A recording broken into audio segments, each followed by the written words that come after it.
Madame, Monsieur, bonsoir, bienvenue au Forum de la presse, le rendez-vous hebdomadaire de Studio Kalangou.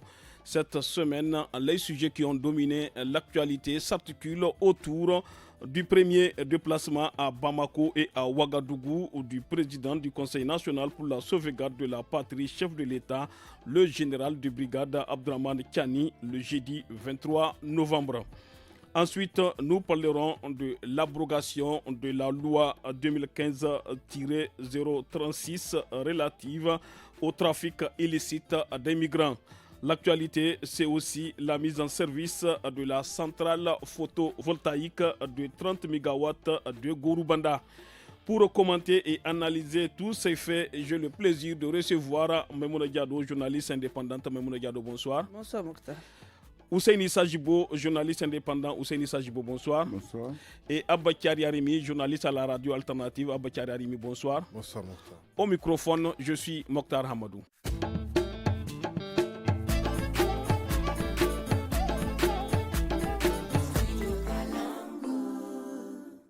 Nous débutons le forum de la presse de ce vendredi 1er décembre par le premier déplacement du président du Conseil national pour la sauvegarde de la patrie, chef de l'État, le général de brigade Abdraman Tiani, à l'étranger, notamment à Bamako et à Ouagadougou.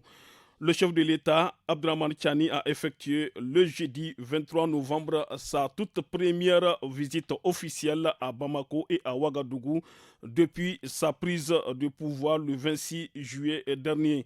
Dans les deux capitales, le chef de l'État a eu des entretiens avec ses homologues, le colonel Assimi Goïta et le capitaine Ibrahim Traoré, notamment sur le renforcement de la coopération entre les trois pays du Liptako-Gourma. Il a été discuté du cadre des ambitions que s'est assigné l'Alliance des États du Sahel AES qu'ils ont créé en septembre dernier pour prendre en charge ensemble les défis communs, en particulier les menaces sécuritaires, le développement socio-économique et politique dans un contexte de transition pour les trois pays. On va commencer avec vous, Maïmouna Diado.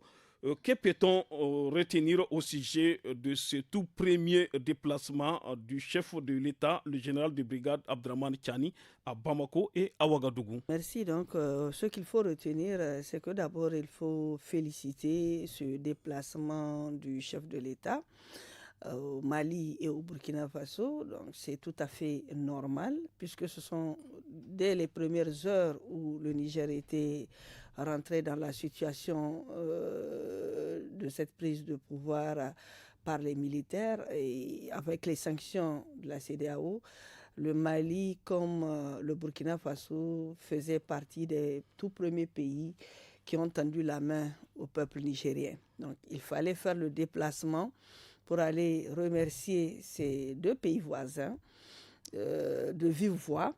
Et ensuite, comme tu l'as si bien dit, il y a en tout cas cette insécurité dont les trois pays sont en train de lutter, d'où la création de l'Alliance des États du Sahel.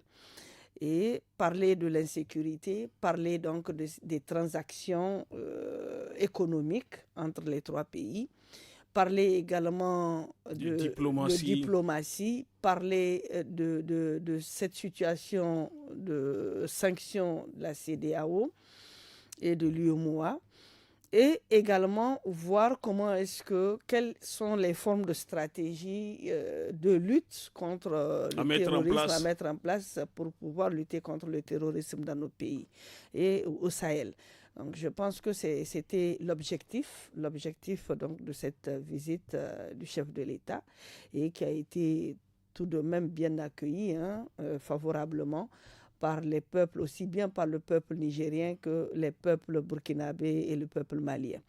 Ça veut dire qu'il faut s'attendre à un renforcement des liens de coopération entre ces trois pays et qui vont certainement aboutir à d'autres euh, a une autre vision, pourquoi pas, de ces trois pays-là, à aller, comme on est en train de l'entendre, hein, créer leur propre monnaie, pourquoi pas. Entendre ou espérer. Bon, espérer, puisque en fait jusqu'à présent il n'y a pas quelque chose de concret, mais nous espérons que ça peut aboutir à beaucoup de choses et que on a toujours dit, hein, les frontières, il n'y a pas de frontières qui existent entre les peuples africains.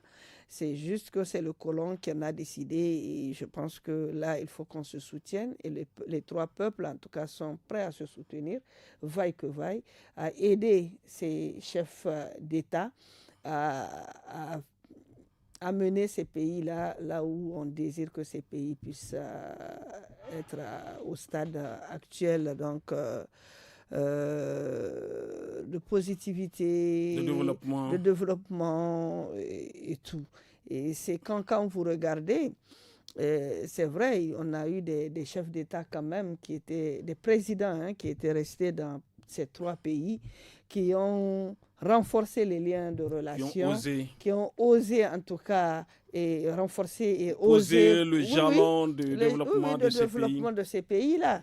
Quand je peux citer, par exemple, au Burkina Faso, nous avons vu ce que Thomas Sankara avait fait en un laps de temps, en tout cas pour ce pays-là. Nous avons vu également ici au Niger ce que Kounché a pu faire. Et nous avons vu également au niveau donc, du Mali aussi, le président ATT, ce qu'il a pu en tout cas développer. Et donc je pense que c'est des exemples à prendre. Ils sont tous des militaires. Ils sont arrivés au pouvoir par des coups d'État. Ils doivent se soutenir. Ils doivent en tout cas échanger entre eux. Ils doivent se conseiller entre eux pour le bien-être des peuples du Sahel. Merci beaucoup, Memouna Diado. Abba Kariarimi. À Bamako comme à Ouagadougou, le président du CNSP a eu des entretiens, notamment sur la situation politique et sécuritaire qui prévaut dans les trois pays sahéliens voisins, ainsi que les perspectives de renforcer leur coopération, comme Memouna a eu à le dire, dans le cadre de l'Alliance des États du Sahel AES. Pourquoi ces deux pays, selon vous? C'est aussi simple que ça. D'abord, Bamako et Ouagadougou. Ouais, c'est aussi simple que ça. D'abord, comme le disent les anciens, le pied ne va pas là où le cœur ne veut pas. Donc c'est un proverbe nigérien, africain. Ça se dit africain, nigérien, vraiment, ça se dit. Et donc, le déplacement d'un président, le premier déplacement, c'est symbolique.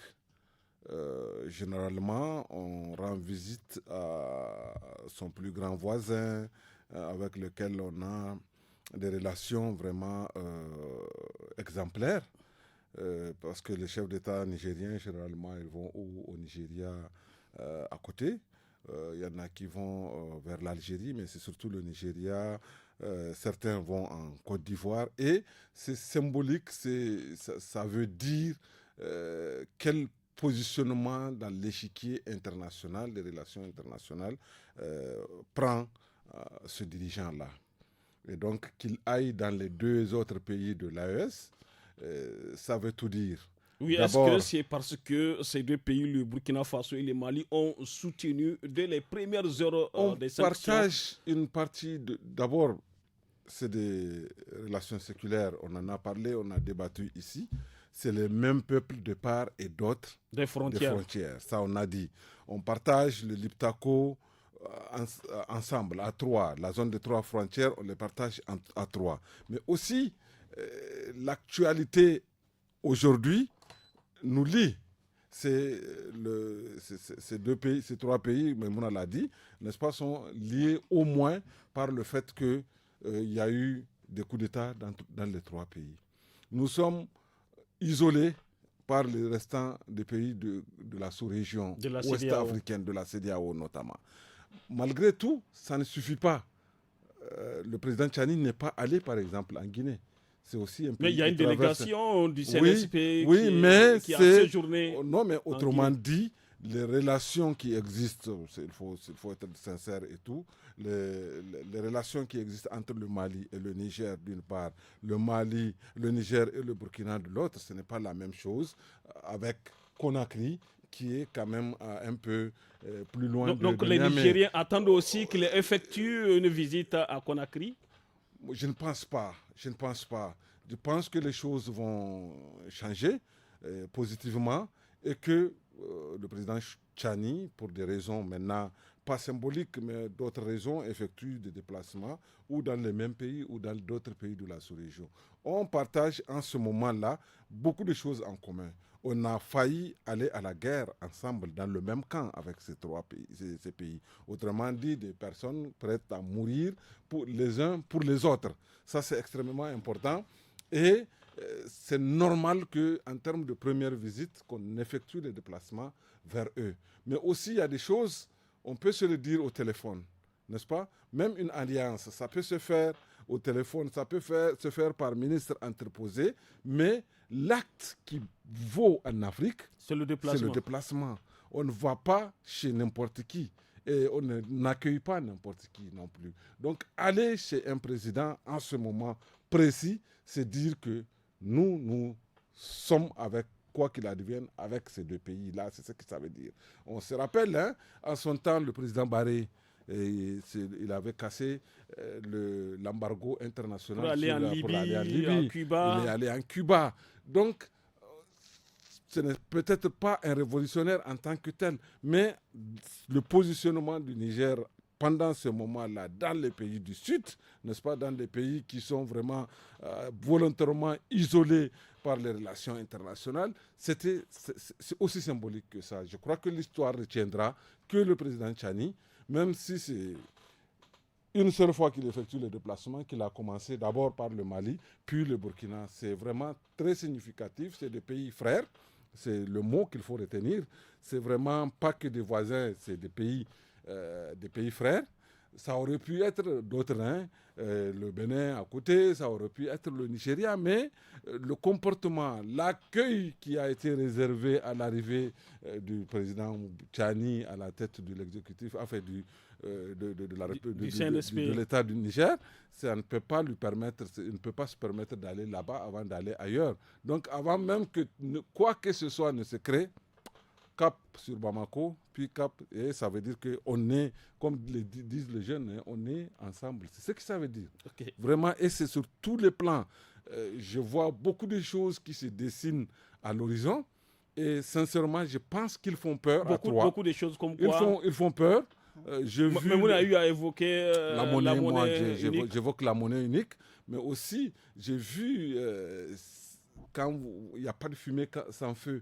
J'ai vu un passeport AES aussi que les jeunes certainement ont bien voulu mettre en forme parce que c'est ce qui leur tient à cœur. Parce que c'est important. L'intégration entre les pays. Effective, c'est-à-dire vraiment au-delà de la monnaie, au-delà vraiment de l'ouverture simple de frontières, mais aussi avoir la même carte, la même pièce d'identité, ça fait beaucoup de choses. L'Afrique, l'Union africaine a essayé, mais l'Union africaine n'est jamais parvenue à mettre en place le passeport commun. S'ils arrivent à le faire, c'est quelque chose d'extrêmement important. Mais j'espère que tous les pays de la CEDEAO, n'est-ce pas, vont revenir à des meilleurs sentiments, mettre de l'eau dans leur lait. Merci beaucoup, Abachari Arimi, Ousseini Sajibo. Le premier déplacement du général de brigade Abdraman Tchani a été également l'occasion pour les responsables de ces trois pays de réaffirmer leur engagement pour la sécurité et la prospérité du Sahel. Les trois pays sont confrontés actuellement aux mêmes défis politiques, sécuritaires et socio-économiques. Quelle est votre opinion au sujet de tous ces défis? Mais avant de parler des défis, je vais commencer d'abord par préciser allez-y. Ces trois pays ont un dominateur commun. Ils sont devenus les bêtes à abattre pour la communauté internationale parce que tout simplement, ils ont décidé de prendre leur destin en main à travers des coups d'État. Et depuis lors, ça a commencé d'abord avec le Mali. Ensuite, il y a eu le Burkina Faso. C'est arrivé au Niger. La situation du Niger a amplifié un peu, comment vais-je dire, comment ça s'appelle, le rejet. C'est-à-dire qu'on a découvert clairement que cette relation internationale ou ces relations internationales, ce ne visait qu'un but, nous maintenir dans une situation de dépendance permanente vis-à-vis de l'Occident. On a vu. Ça a permis de clarifier les choses. Et il fallait que le coup d'État arrive au Niger pour qu'on comprenne. Parce que nous, à l'époque, on était contre le Mali et le Burkina. Les autorités qui ont été évincées, chaque fois qu'ils ouvrent la bouche, c'était pour insulter les colonels à Bamako, c'était pour insulter les militaires. Alors, on a vu ça changer. Et c'est normal que Tchani, en tout cas les militaires, parce que le soutien, Abba l'a dit, et Rémi l'a dit, et Memouna l'a dit, le premier soutien qu'on a eu, c'était quand même ces deux pays-là. Aujourd'hui, si nous continuons le pays continue à être ravitaillé, c'est grâce à l'axe du Burkina. Le Bénin a fermé sa frontière. C'est par l'axe Burkina que les marchandises que nous mangeons, que nous consommons, ces marchandises-là rentrent. Alors, quoi de plus naturel? Bien évidemment, il y a eu la création de l'AES parce qu'il faut formaliser. On ne peut pas faire les choses dans l'informel. À partir du moment où la communauté internationale nous rejette, qu'est-ce qu'il nous faut faire? Il nous faut trouver des solutions. C'est quoi la solution? Nous mettre ensemble pour nous battre. Nous mettre ensemble pour nous battre en rejetant la CEDEAO, en rejetant l'UEMOA, parce que les actes qu'ils ont posés, c'est des actes d'abord qui sont illégaux plutôt, parce que les sanctions sont illégales. Il n'y a rien qui prévoit, y compris contre le Mali, y compris. C'est des organisations qui sont, et comme on avait dit, c'est des organisations bandites. C'est des bandits. Le mot n'est pas assez fort là. Non. Ce qui n'est pas prévu dans vos textes et que vous décidiez de l'appliquer parce que tout simplement... Certainement, c'est pour faire fléchir les militaires. Non, mais il n'y a pas de raison à ce qu'on fasse fléchir. Est-ce que les militaires ont reçu, quand il y a eu ces coups d'État, aussi bien au Niger, aussi bien au Mali, aussi bien au Burkina, aussi bien au Niger, est-ce que la population s'est soulevée pour dire... Parce que c'est d'abord la population qui doit pouvoir dire aux militaires on n'est pas d'accord. Mais c'était je ne sais pas moi, l'euphorie. C'est les populations qui ont soutenu ces militaires-là. Parce qu'ils n'étaient pas d'accord avec la manière de faire la démocratie dans ces pays. Où le gars vient, il vole pour venir au pouvoir. Alors, il fallait formaliser à travers l'AES. Pour prendre en charge à bras le corps la lutte contre l'insécurité. Ça fait 10 ans que ça traîne au Mali. On n'arrive pas parce que les Français étaient là. Ils donnaient les renseignements aux djihadistes qui venaient. Vous n'avez pas la preuve. Non, mais ce n'est pas une affaire. Ils ont dit qu'ils ont. Mais pourquoi l'ONU même a refusé à ce que. Alors. Mais divulgue. Est-ce que quand on dit ça, c'est dans le vent? Ce n'est pas dans le vent. Ici, même nous-mêmes, nous l'avons dit. Qu'il y a des preuves qui montrent que c'est eux. Et la preuve la plus patente, depuis qu'ils sont partis. Mais les attaques continuent. Mais non, mais ça donne quel résultat? Ceux qui s'adonnaient à ces attaques et qui faisaient beaucoup de morts dans les rangs civils et militaires. Aujourd'hui, je ne dis pas qu'on ne peut pas mettre du jour au lendemain fin à ces attaques-là, ce n'est pas possible. Mais aujourd'hui, ils sont acculés. Vous venez vous attaquer, mais vous ne pouvez pas fuir. On va vous massacrer tous. À l'époque, ils venaient, ils tuaient, ils pillaient, ils s'en allaient. Et ils revenaient. Alors aujourd'hui, quand on s'est mis en commun pour dire on va les combattre, c'est en train de marcher avec le départ des troupes françaises. Depuis qu'un pays, l'autonomie d'un pays, tu vas confier ta souveraineté, ta sécurité à un autre pays, soit-il un pays, une puissance. Alors, ça c'est le premier aspect. Le deuxième aspect, l'aspect économique, on est étouffé économiquement. Notre argent est bloqué là-bas. Alors, vous savez combien pour un coup d'État, c'est une affaire interne. Qui en souffre? Ce n'est pas nous. Ce n'est pas les Maliens, ce n'est pas les Burkinabés qui en souffrent. Comment quelqu'un peut penser que c'est comme ça qu'on va contraindre les gens à ramener quelqu'un qu'on a dégagé? Et parce que quand les gens manifestent, c'est pour dire qu'ils n'aiment pas. Ils sont contents que le monsieur là soit dégagé du pouvoir. Alors comment quelqu'un peut penser que c'est lui qui décide du bonheur des populations d'un pays où il ne vit pas? Est-ce que ça c'est normal? Ça, il faut formaliser. Et moi, je suis convaincu d'une chose. On est dans la bonne trajectoire. La bonne trajectoire qui va faire en sorte qu'on crée notre propre monnaie. Maintenant, il y a d'autres pays qui vont certainement suivre. Et c'est ça la clé de l'indépendance. Quand on a notre propre monnaie, quelqu'un ne va plus nous poser des sanctions ou ceci, cela. On va se développer, on va définir nos propres politiques publiques. Ce n'est pas à quelqu'un, parce qu'à cause de ces aides minables qu'il donne, il va penser qu'il va imposer aux gens comment ils doivent faire l'éducation, comment ils doivent faire la... C'est ça qu'on a vécu pendant plus de 60 ans. Est-ce qu'on doit continuer dedans? Passons à présent au second sujet de ce forum de la presse. Le président du Conseil national pour la sauvegarde de la patrie, le général de brigade Abdraman Tchani, a dans une ordonnance en date du 25 novembre 2023 abrogé la loi 2015-036-036 du 26 mai 2015 relative au trafic illicite des migrants au Niger. Pour rappel, la loi 2015-036 criminalisait toutes les activités liées à la migration et frappait durement les personnes qui s'adonnent au trafic des migrants. L'article 2 de l'ordonnance qui a abrogé cette loi stipule que les condamnations prononcées en application de la dite loi ainsi que leurs effets sont effacés. Ainsi, l'article de cette ordonnance indique qu'aucune réclamation de quelque nature que ce soit sur la base de cette ordonnance n'est recevable. Abachari Arimi, l'ordonnance stipule que les condamnations et leurs effets prononcés en application de la loi abrogée sont effacés à compter du 26 mai 2015. Qu'est-ce que cela sous-entend? Qu'est-ce que cela veut dire concrètement au fond? Ça veut dire que normalement, ça veut dire que c'est annulé. J'ai échangé avec beaucoup de personnes. C'est-à-dire en plus même du fait que c'est plus qu'une abrogation. Une abrogation, c'est à compter de la date... avec effet non, une annulation, c'est normalement avec effet rétroactif. Autrement dit, des personnes qui ont été condamnées, n'est-ce pas, dans ce cadre-là, systématiquement, ils doivent être libérés. Maintenant, là, j'ai vu le gouvernement a pris les précautions pour dire que avant leur libération, ça doit être signifié au ministère de la Justice qui doit regarder bien si ces personnes-là ont été arrêtées dans ce cadre. Mais aussi beaucoup de biens ont été confisqués. Beaucoup de voitures ont été... Donc certains ont été vendus aux enchères. Malheureusement. Et ça, je ne sais pas comment les dispositions... Bon, ils ont dit qu'aucune réclamation n'est possible. Tout ça, donc bon, ce qui est perdu est déjà perdu. Est déjà perdu, certainement, quoi. Mais toujours est-il que c'est une lutte, je crois, qui a uni les Nigériens. À part. À votre avis, est-ce que c'est une bonne chose? Moi, je pense que c'est une bonne chose. Moi, je me suis battu pour que cette loi-là soit... Vous êtes acteur de la migration? Je suis acteur de la migration. Je suis vraiment avec les migrants. Je me crois défenseur des droits des migrants, des personnes en déplacement. Et donc, je pense que je suis défenseur pour le déplacement, de la mobilité des personnes. Et donc, c'est de cela qu'il s'agit. Et donc, je pense que c'est une bonne chose.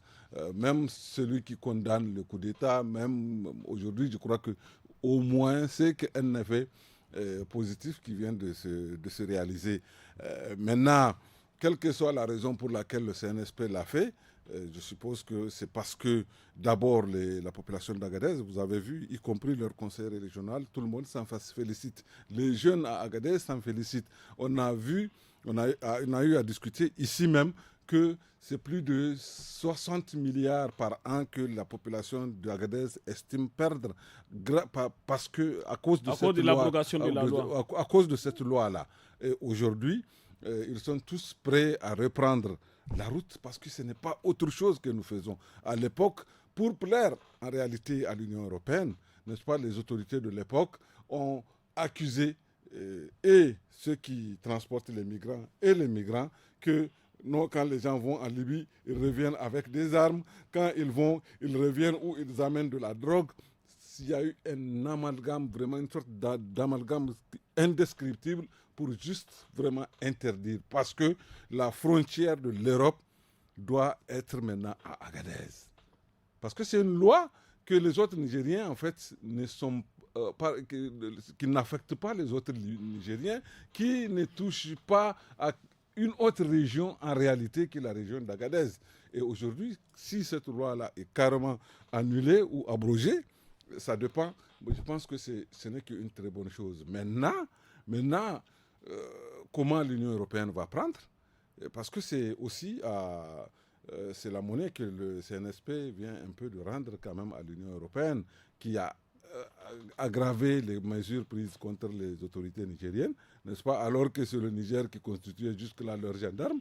Maintenant, les migrants vont partir. C'est vrai que encore le filtre libyen et le filtre algérien sont encore là, mais je crois que ça va donner beaucoup plus de fil à retordre et aux autorités algériennes et aux autorités libyennes et donc tunisiennes, ce qui fait que malin et demi, j'espère que c'est un aspect qui va beaucoup choquer.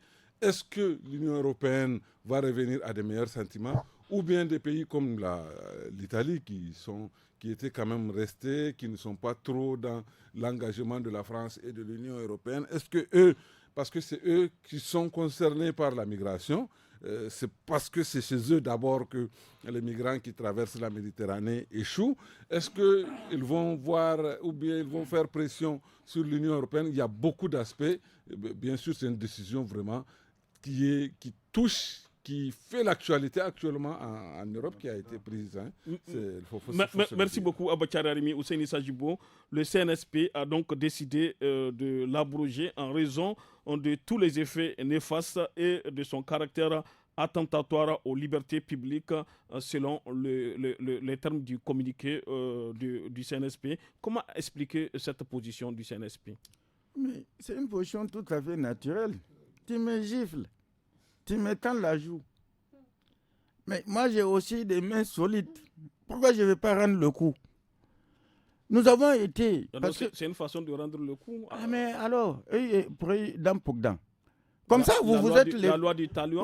Oui. Mais alors, vous vous levez comme ça un bon matin, 4 mois après le coup d'État, vous vous réunissez, Macron vient vous dire, il faut aussi, au niveau de l'Union européenne, non content d'avoir gelé tous vos financements. 4 mois après, vous revenez à un truc à Strasbourg, au Parlement européen, vous décidez, voilà la feuille de route sanction contre machin, il faut que l'Union européenne. Alors, ils ont oublié qu'il y avait ces accords-là entre nous, et c'est des accords qui n'ont pas été de manière officielle. Mais ça passait quand même à l'Assemblée nationale. Comment ça fait? Il y a beaucoup de choses qui ne sont pas passées véritablement à l'Assemblée nationale. C'est au sommet, à la conférence, la Valette, ou comment on appelle ça. Ils sont partis, on ne sait pas, ils ont pris de l'argent. Vous n'avez aucune preuve, Ousseini. Merci beaucoup, Abachar Arimi. Allez-y, Ousseini Sajibo. Mais quand tu ne me laisses pas parler, comment tu veux que je... Allez-y. Mais je n'ai pas les preuves. Mais le débat a été posé à l'époque. Ils ont décidé de faire de nous une frontière avancée. Comment on l'appelle, Arimi? J'espère que c'est frontière. On a délocalisé. C'est ici que les choses se passent. Depuis l'installation, vous avez vu ce qui s'est passé. L'activité dans la région d'Agadez, pas qu'Agadez, y compris même Zender. Parce qu'il y a des départs à partir de Zender. Ça faisait vivre des gens. On est venu un bon matin, on dit arrêtez. Imaginez tous ceux-là qui vivent autour de cette activité. Et c'est une activité lucrative. Et c'était une activité régulière. Parce qu'il fallait passer par les postes de police, de gendarmerie, de contrôle et tout et tout. Un bon matin, on dit tout ça c'est fini. Allez vous débrouiller, on va vous donner 150 000 par machin. Mettez-vous en groupe de 4, 5. On va vous monter. Pour monter un projet, on vous donne 150 000. Quelqu'un qui a l'habitude d'aller prendre... comment on appelle ça? Un seul voyage aller-retour. Il peut 1 500 000. Il peut revenir, on va lui dire du jour au lendemain arrêter. Alors, le CNSP, c'est tout à fait normal parce que la région, ça fait partie des activités qui font prospérer l'économie de la région d'Agadez, y compris de Zender. Alors, que quelqu'un vienne se mettre, parce que tout simplement, vous êtes allé, vous avez considéré que vous allez comment ça s'appelle, de connivence avec ceux qui vont. Généralement, les Nigériens, peut-être quand ils vont, ils s'arrêtent en Libye, ils s'arrêtent en Algérie. C'est les autres qui viennent. Regardez, quelqu'un qui quitte le Congo. Quelqu'un qui quitte le Cameroun. Il traverse tous ces pays. Nigeria. Il vient, il franchit tout le territoire, il arrive. Jusqu'à Agadez, on lui dit non. Et on prend ceux qui font des petites activités, la restauration, tout ce qu'il y a comme activité, tout ce qu'il y a, ils ont perdu. Pendant combien d'années? Parce que tout simplement, il fallait faire plaisir à des gens qui ne sont même pas reconnaissants. Parce que c'est un manque de reconnaissance et ils ont oublié cet aspect-là.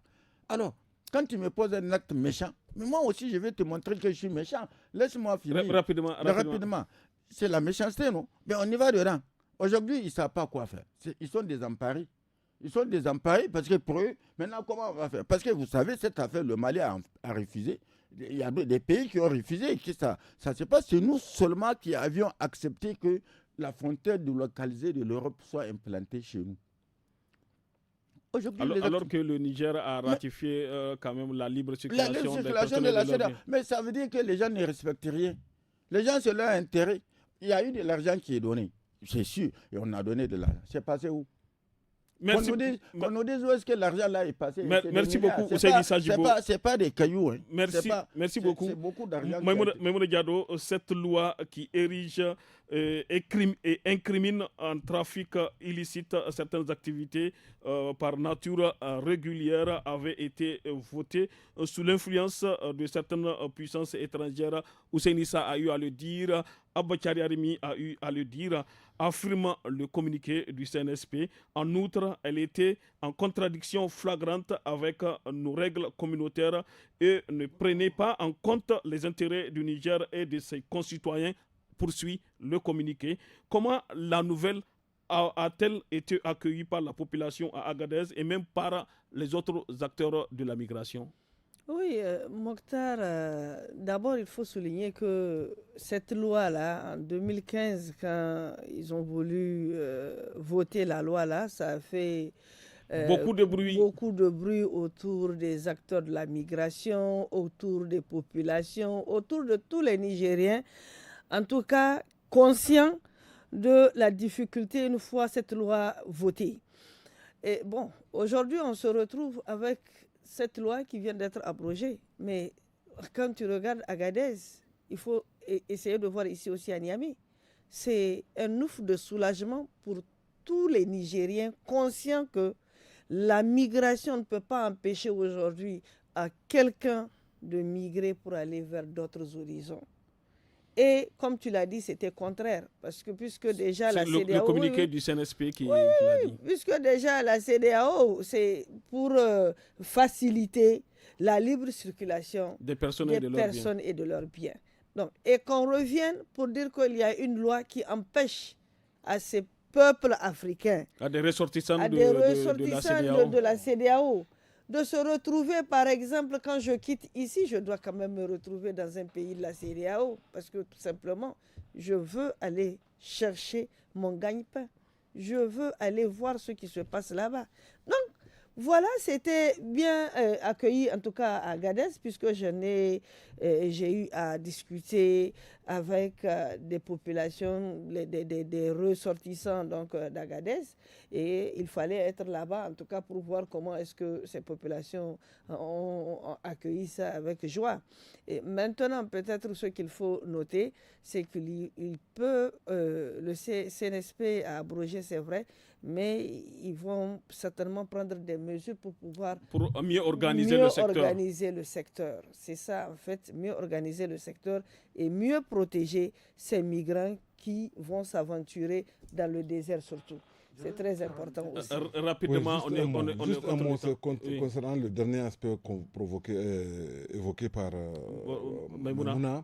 En fait, les gens, tellement cette loi-là a contribué à la restriction des droits d'aller et de venir, qu'aujourd'hui on pense que cette loi n'est pas là et il y a un vide qui est là. En réalité, il n'y a aucun vide parce que nous avons déjà des lois, par exemple celle de la communauté, de la CEDEAO, qui sont là et qui vraiment encadrent ces allées et venues là. On dit que la personne doit venir avec ses pièces d'identité, doit obéir aux règles du pays, ainsi de suite et tout. Donc il n'y a aucun vide, à mon avis, qui est créé et il ne faut même pas essayer de fomenter quelque chose qui va aller encore à l'encontre des droits d'aller. Merci beaucoup, Abba Kyari Arimi. Rapidement. Rapidement, c'est ce que je veux dire. Tout ce flux-là, ce mouvement de population africaine subsaharienne, qu'est-ce qui a amené? C'est la pauvreté. On installe les pays dans la pauvreté, les Occidentaux. Et ils décident que, non, vous êtes dans la pauvreté, restez mourir dans la pauvreté. Alors, qu'est-ce qui se passe? Merci beaucoup à tous. On a servi une courte pause.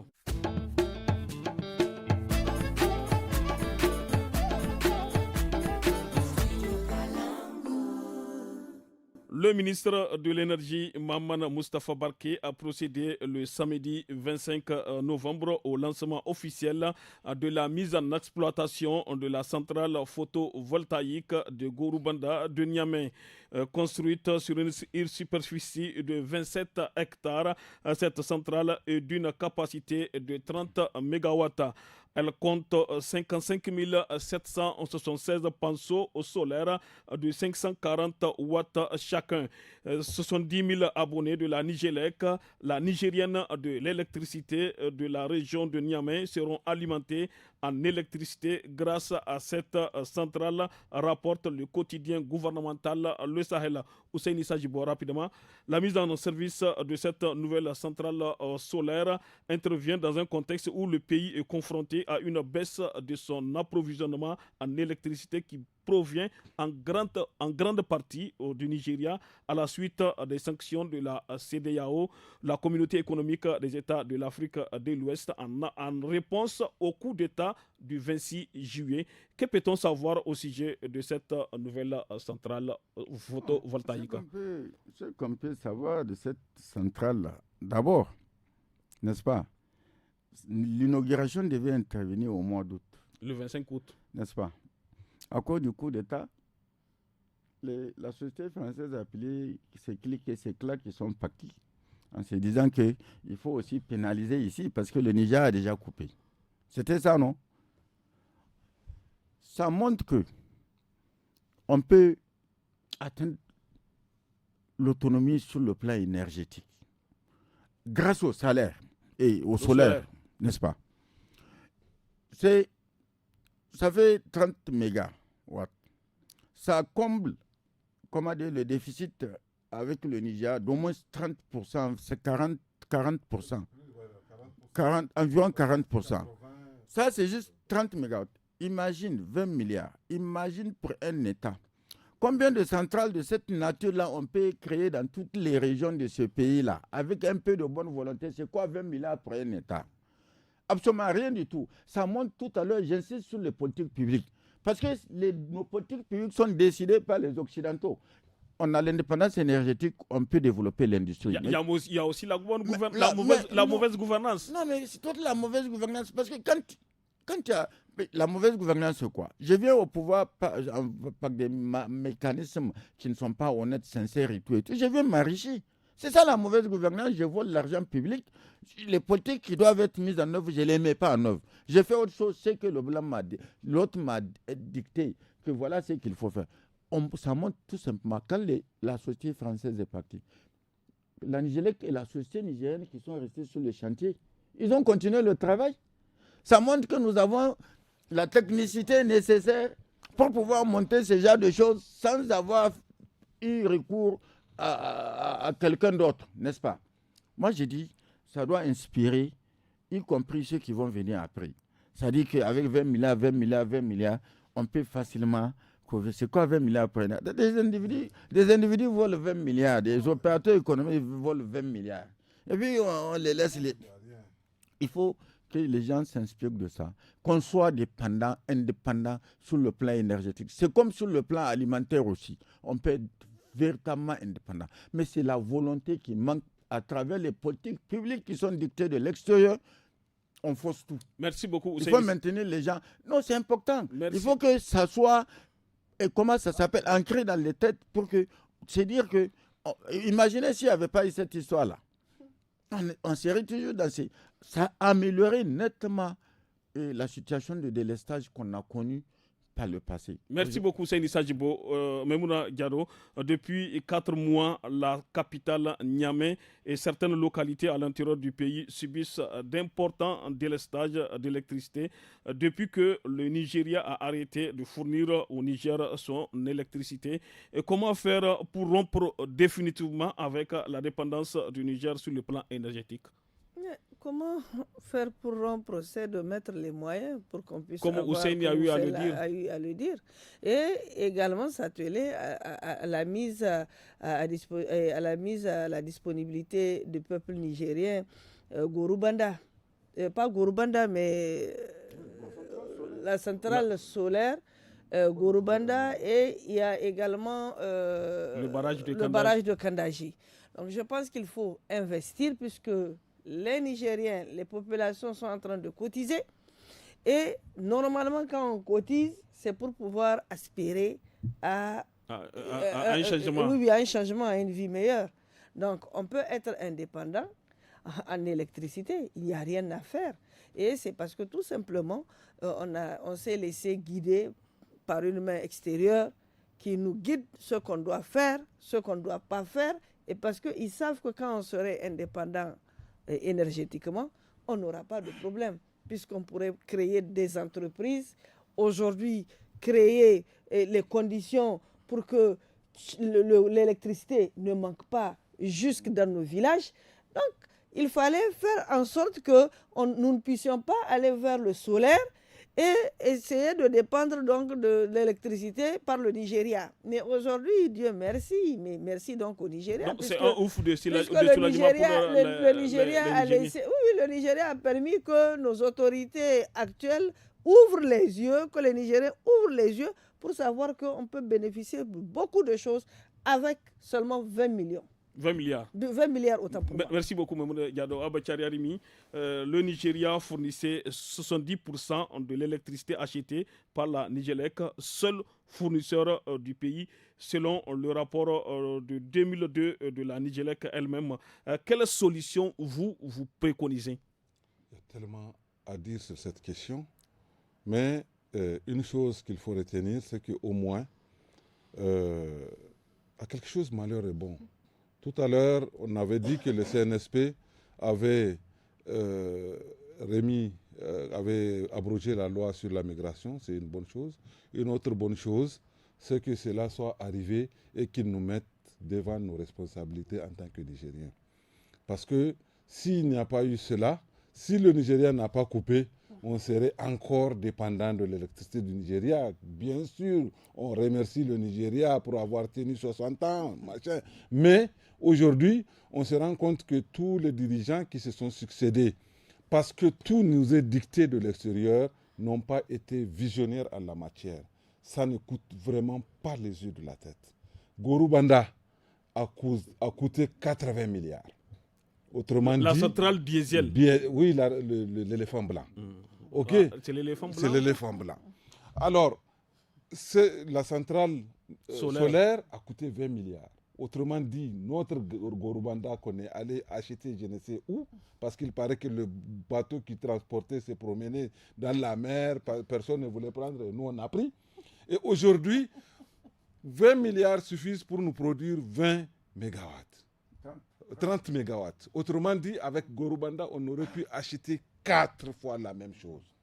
N'est-ce pas? Mais c'est dans le lot des dirigeants nigériens qui n'ont pas été visionnaires. Seulement les dirigeants nigériens qui se sont succédés jusqu'à aujourd'hui ont eu, comment dirais-je, ils ont été au moins visionnaires en une chose, c'est qu'ils n'ont pas privatisé la Nigélec. J'espère que personne ne le fera et qu'on aura d'ici quelque temps, parce que apparemment la piste la meilleure qui est bien trouvée, c'est le solaire, parce que 30 mégawatts peut suffire une ville comme Zender, comme Agadez, comme Tawa, et sans compter tous les chefs-lieux d'arrondissement des départements aujourd'hui. Et des chefs-lieux de communes, ça peut les suffire. Mais qu'est-ce que ça coûte à l'État de Niger de faire un plan pour dire que chaque année, je vais en faire pour un même, pour une seule commune. Comme la fête tournante. Voilà.